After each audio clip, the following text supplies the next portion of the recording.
సరే అజిత్ గారు వంశీ గారు ఏదైనా మొత్తానికి కాంగ్రెస్ మంటలు రాయలసీమలో హీట్ ఎక్కినట్లున్నాయి.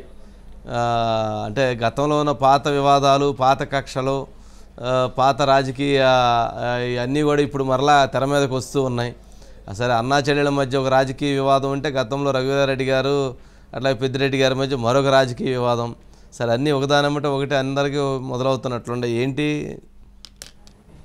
వంశీ గారు? ఒకటి అంటే ప్రధానంగా కాంగ్రెస్ ఎన్నికల ప్రచారాన్ని ప్రారంభించబోతోంది ఆంధ్రప్రదేశ్లో. సరే, ముందుగా షర్మిల అక్కడ ఆంధ్రప్రదేశ్ కాంగ్రెస్ కమిటీ అధ్యక్షురాలుగా అయిన తర్వాత అక్కడ ఎంత హడావుడి చేసిందో మనం చూస్తూ ఉన్నాము. దాదాపు 2 సార్లు అటు ఇటు కూడా మొత్తం పర్యటించింది. ఇక్కడ ఒకటి కాంగ్రెస్కి సంబంధించి గతంలో వైఎస్ రాజశేఖర రెడ్డి గారి పాదయాత్ర తర్వాత ఎన్నికల ప్రచారం అనేది అనంతపూర్ నుంచి ప్రారంభించారు వంశీ గారు 2004 ఎన్నికలకు సంబంధించి. అప్పుడు సోనియా గాంధీ కూడా అక్కడికి హాజరయ్యారు. అంటే అనంతపురానికి సంబంధించి కాంగ్రెస్కి ఒక సెంటిమెంట్ ఉంది.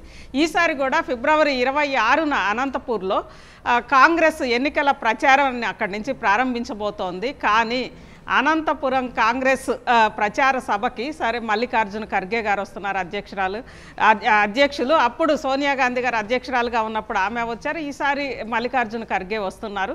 అదేవిధంగా షర్మిల ఎలానూ ఉంటుంది. కానీ వాటన్నిటికంటే మించి ఈసారి స్పెషల్ అట్రాక్షన్ ఏంటంటే రేవంత్ రెడ్డి గారు ఆంధ్రప్రదేశ్లో కాంగ్రెస్ పార్టీ తరఫున అక్కడ ఎన్నికల ప్రచారాన్ని ప్రారంభిస్తూ ఆ సభా వేదిక మీద మాట్లాడతారు వంశీ గారు.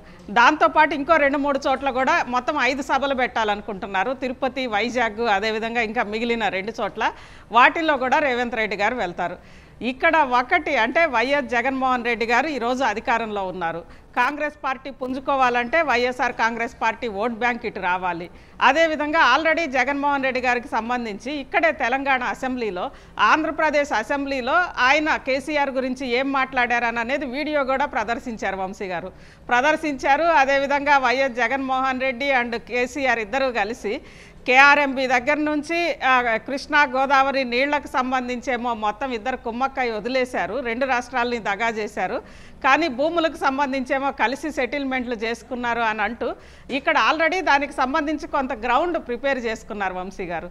అంటే ఇక్కడ అసెంబ్లీలో, తెలంగాణ అసెంబ్లీలో కొంత శాంపిల్ చూపించారు. ఇక అక్కడికి పోయినాక మాత్రం ఇక రేవంత్ రెడ్డి ఆగడు. ఖచ్చితంగా వైఎస్ జగన్మోహన్ రెడ్డిని టార్గెట్ చేసి పూర్తిగా అంటే కాంగ్రెస్ పార్టీకి సంబంధించి మొదటి నుంచి కూడా వెన్నెముకగా ఉన్న రెడ్డి సామాజిక వర్గానికి సంబంధించిన ఓట్ బ్యాంక్ అంతా కూడా కొంతైనా అటు నుంచి కాంగ్రెస్ వైపు రావాలి. వైసీపీకి అది మొత్తం కూడా ట్రాన్స్ఫర్ అయింది, మొత్తం ట్రాన్స్ఫర్ అయింది.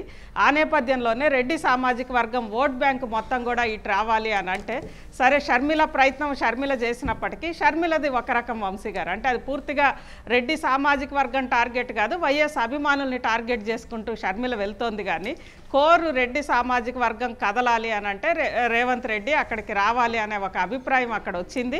దానికి అనుగుణంగానే రేవంత్ రెడ్డి అక్కడికి వెళ్తున్నారు వంశీ గారు.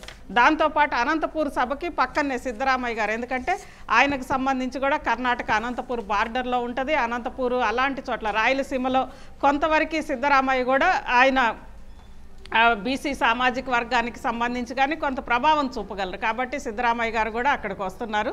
మొత్తం మీద రేవంత్ రెడ్డి ప్రచారం అనేది కాంగ్రెస్ పోగొట్టుకున్న ఓట్ బ్యాంకుని తిరిగి కాంగ్రెస్ వైపు తీసుకురావడమే కాదు, సరే షర్మిల శాంపిల్ చూపించింది, రేవంత్ రెడ్డి అసలు చూపిస్తారు వంశీ గారు అనేది అక్కడ చర్చ జరుగుతుంది.